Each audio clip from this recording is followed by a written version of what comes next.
Hey everyone, this is session number 6 in your vocab building.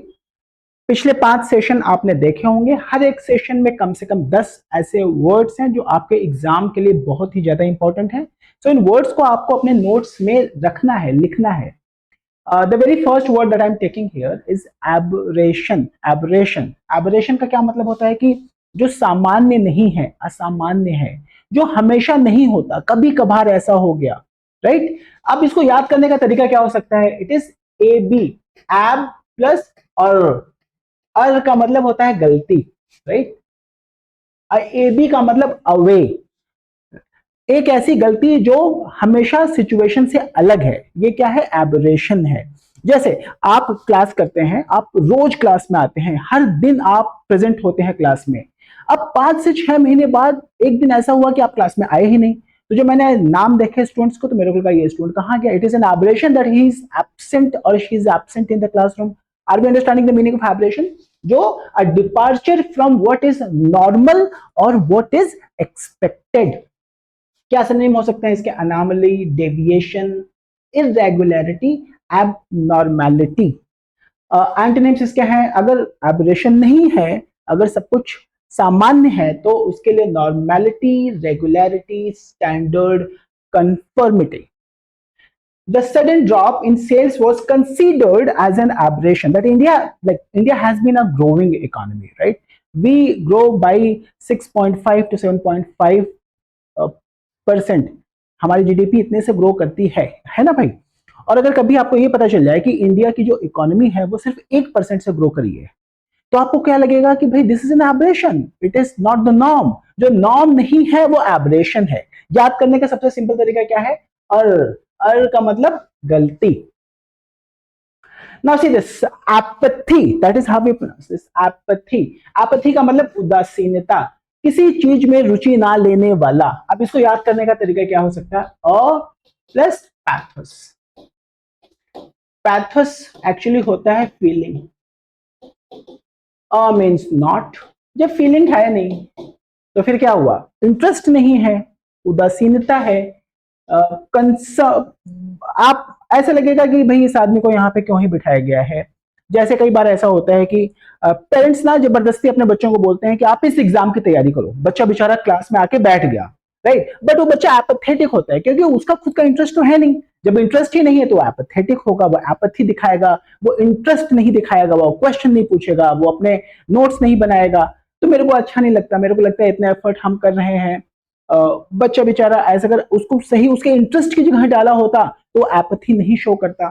अब पैथस से बनने वाले बहुत सारे ऐसे वर्ड हो सकते हैं जो आप जानते हो, जैसे sympathy. Sympathy is coming out from the same पैथस।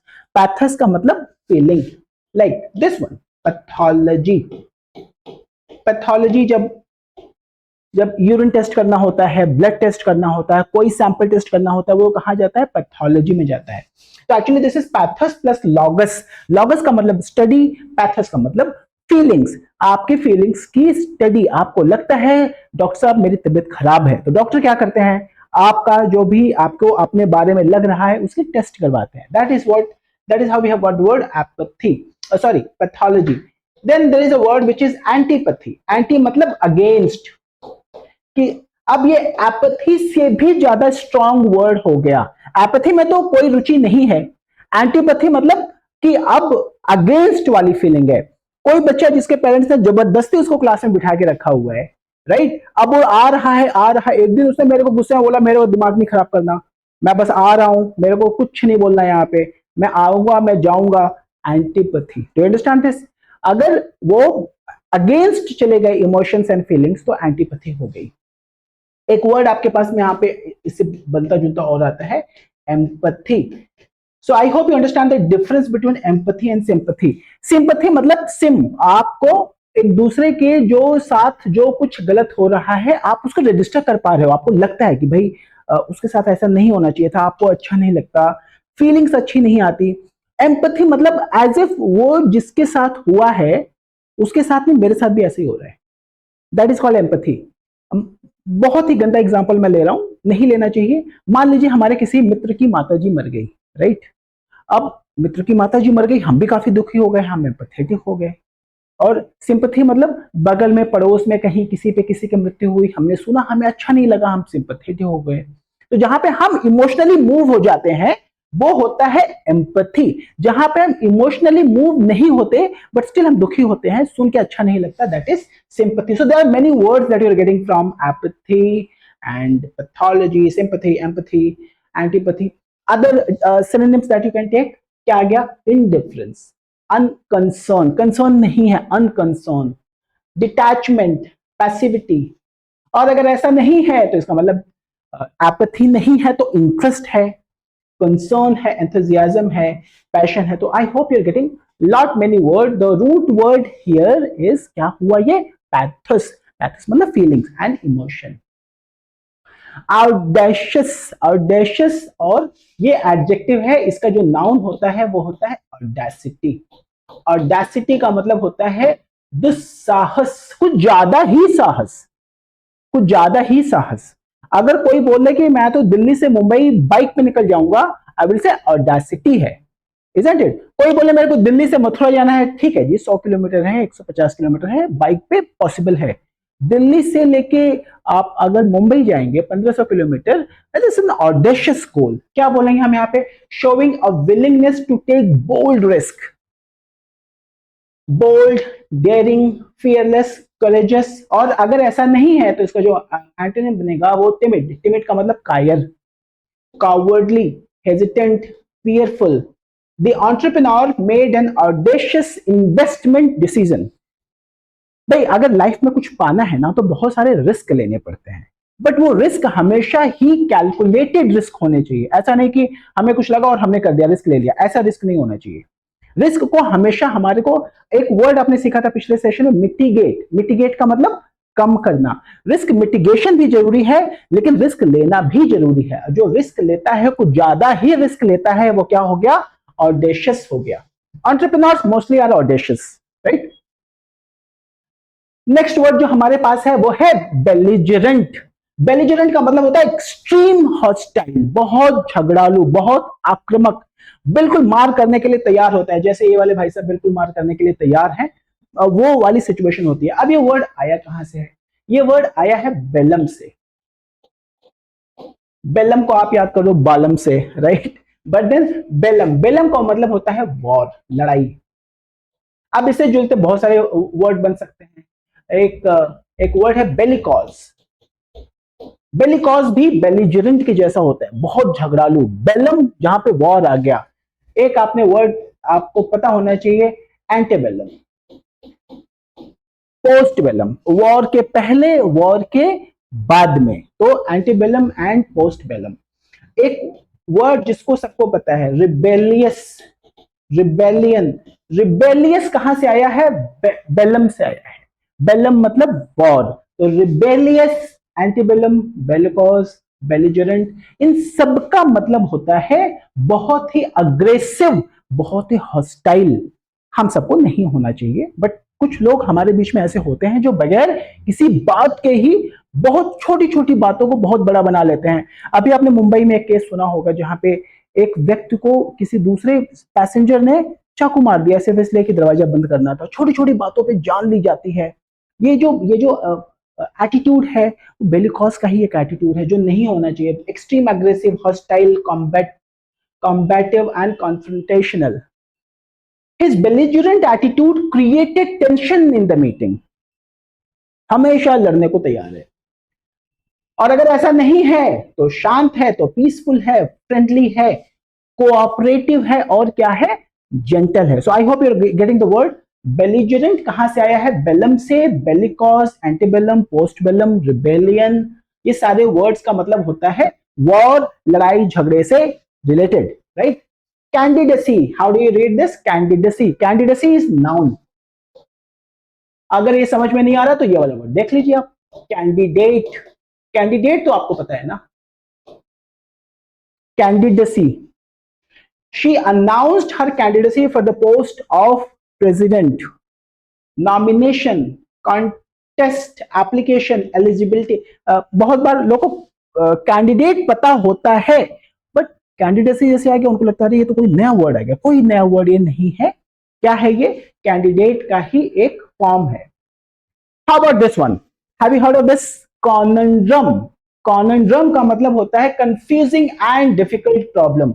ऐसा प्रॉब्लम जो सुपरफिशियली हो सकता है सिंपल दिख रहा हो, बट जब आप उसके अंदर घुस के जाओगे तो आप लगेगा ये तो बहुत ही डिफिकल्ट है, बहुत ही कॉम्प्लेक्स है, बहुत ही कॉम्प्लिकेटेड है, अब इसको मैं कैसे कर पाऊंगा।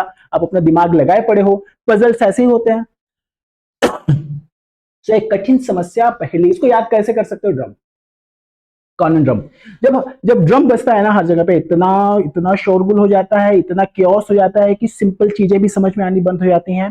तो कॉनन ड्रम, मेरे को तो आसपास अगर कुछ ऐसे बजता है तो बिल्कुल ऐसे ही लगता है, हल्ला हो जाता है सब कुछ। कॉनन ड्रम को हमेशा आप ड्रम से याद करके रखो। कॉनन ड्रम का मतलब पजल, डिलेमा, रिडल, पॉन्डरी। डिलेमा, आप समझते हो कि डिलेमा का मतलब क्या हुआ? अगर इन वर्ड्स के जैसा कुछ नहीं है, अगर वो पजल नहीं है, डिलेमा नहीं है, तो क्या है वो? Solution, answer, certainty, clarity. जहां पे ये सारे वर्ड्स नहीं है वहां पे कॉनंड्रम है। जहां पे कंफ्यूजन है, जहां पे कियोस है, वहां जहां पे बहुत एक्सेसिवली ड्रम बज रहा है, वो क्या है? कॉनंड्रम है। The rising unemployment rate presents a conundrum for policy makers. मेहनत तो बहुत कर रहा है, इकोनॉमी तो बहुत बढ़ रही है, इकोनॉमी बढ़ती जा रही है, इकोनॉमी बढ़ती जा रही है, जीडीपी बढ़ता जा रहा है, और एम्प्लॉयमेंट लोगों में घटता जा रहा है। और अगर ऐसा है तो क्या है ये क्या है? कॉनंड्रम है। बड़ा डिफिकल्ट है समझना भाई। जब कंट्री ग्रो कर ही रही है, जब कंट्री एज अ होल पैसे कमा ही रही है, तो फिर बाकी ऐसा क्या हो रहा है कि लोगों को एम्प्लॉयमेंट नहीं मिल रहा है? अगर कंट्री ग्रो कर रही है तो लोग भी ग्रो करना चाहिए था, सारे के सारे ग्रो करना चाहिए था। और अगर इस पहलू को आप समझने की कोशिश करेंगे तो that is nothing but conundrum. Ephemeral, ephemeral का मतलब होता है ना, इफेमरा से इसको आप समझ सकते हैं, इसको ग्रीक टाइम पे यूज किया जा सकता है। इफेमरा मेडिकल टर्म में यूज होता था। इफेमरा मतलब बहुत ही शॉर्ट लिव्ड, बहुत अल्पकालिक, lasting for a very short time, temporary, fleeting. Fleeting मतलब फ्ली करने वाला, भागने वाला, fleeting, transient, short lived. Social media fame is often ephemeral. अगर आप छोटा कुछ करके आपको लगता है कि एक लॉन्ग टर्म आपको सक्सेस मिल जाएगी, तो नहीं मिलेगी। आप सोशल मीडिया के बहुत सारे लोग कैसे जानते होंगे जिनको एकाएक बहुत एक्सेसिव फेम मिल गया, बट उस फेम को वो कैरी नहीं कर पाए, राइट? बड़ा शॉर्ट लिव्ड था, आपको लगा यार इसके साथ ऐसा क्यों हुआ। बहुत बहुत सारे ऐसे सोशल मीडिया के लोग हैं, अब उनको ये लगता है कि मेरी लाइफ बन गई। एक वो कच्चा बादाम वाला गाना गाने वाले अंकल आते थे। अब कच्चा बादाम में पूरे इंडिया के सारे जितने सोशल मीडिया इन्फ्लुएंसर हैं उनके साथ मिलकर रील बना रहे हैं। अंकल को लगा कि बस यही है, बट अंकल के पास में एक ही गाना है, कितनी बार बजाओगे, कितनी बार लोगों को दिखाओगे, कितनी बार एक ही चीज से बार बार एंटरटेन करोगे, वो नहीं हो पाएगा। तो जो जो सक्सेस है वो क्या हो जाएगी? वो इफेमरल हो जाएगी, बहुत ही शॉर्ट लिव्ड हो जाएगी। और अगर ऐसा नहीं है तो वो क्या है? परमानेंट है, एंड्योरिंग है, लास्टिंग है, इटर्नल है। Facade, how do we remember the word facade? Facade को आप इससे याद कर सकते हो, फेस। फेस, चेहरे का मुखौटा हटाया, अंदर कुछ है, बाहर कुछ है। बहुत सारे आपके आसपास में लोग ऐसे होंगे जो ऊपर ऊपर तो बड़े अच्छे दिखते हैं, बहुत ज्यादा अच्छे, ऐसे लगता है कि वही आपके सबसे बड़े शुभ चिंतक है, बट आपको अंदर पता है कि नहीं, ऐसा बिल्कुल नहीं है, क्योंकि ये आदमी ना मेरे पीठ पीछे ऊट पटांग बातें करता है। फसाड है। क्या है वो? एक दिखावी बाहरी रूप है, an outward appearance that hides the reality. Facade. अब अगर पाकिस्तान कल को आ जाए, बोले हम तो भाई भारत के बहुत अच्छे दोस्त हैं, चलो दोस्ती करते हैं, चलो मित्रता करते हैं, हम एक ही वंशज की संतानें हैं, आप भरोसा कर लोगे?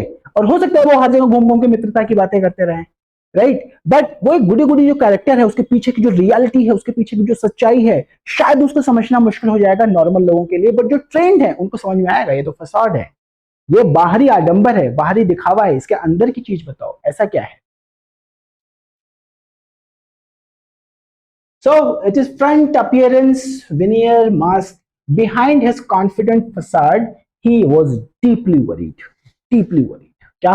अंदर कुछ है, बाहर कुछ है, फेस कुछ है, अंदर कुछ है। अगर आप इसको फेस से याद रखेंगे तो आपको ये वर्ड समझने में बिल्कुल दिक्कत नहीं होगी।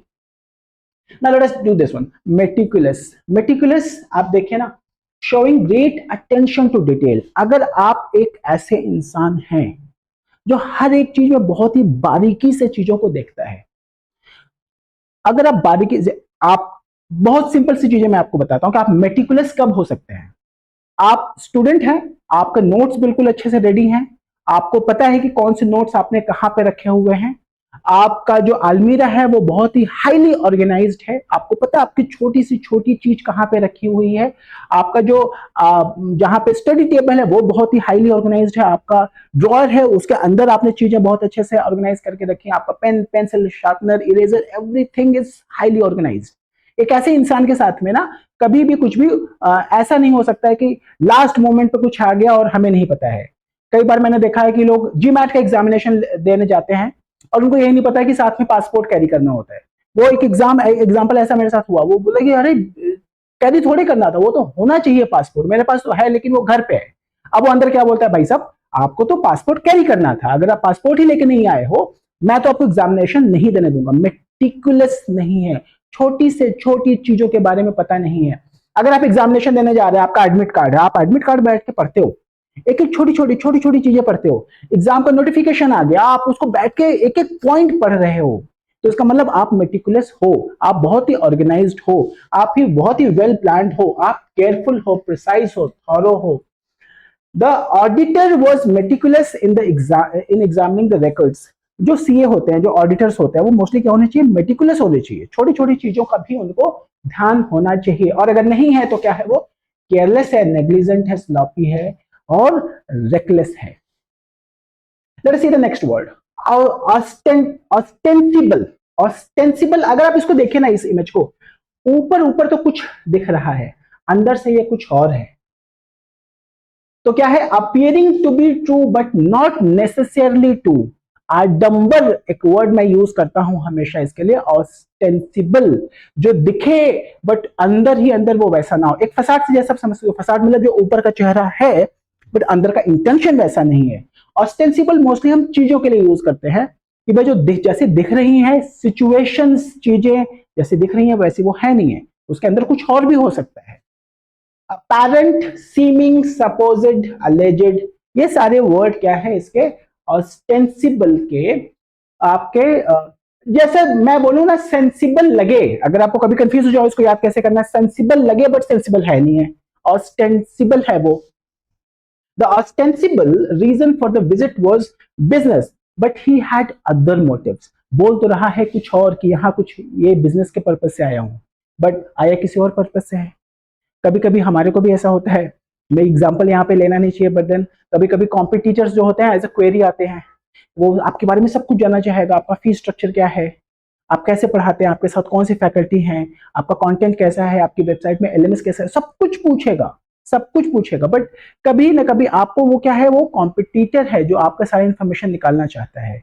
अगर आप इतने स्मार्ट हैं तो आपको समझ में आ जाना चाहिए, वो क्या है, ऑस्टेंसिबल, यानी बाहर से स्टूडेंट की क्वेरी दिख रही है एग्जाम क्रैक करने के लिए, बट वो एग्जाम क्रैक करने वाला स्टूडेंट तो नहीं है। तो I hope you have learn this words in this session. हर बार मैं हर एक सेशन में ये बोल के जाता हूं, आपको इन वर्ड्स को बकायदा अपनी कॉपी पे एक एक वर्ड करके लिखना है।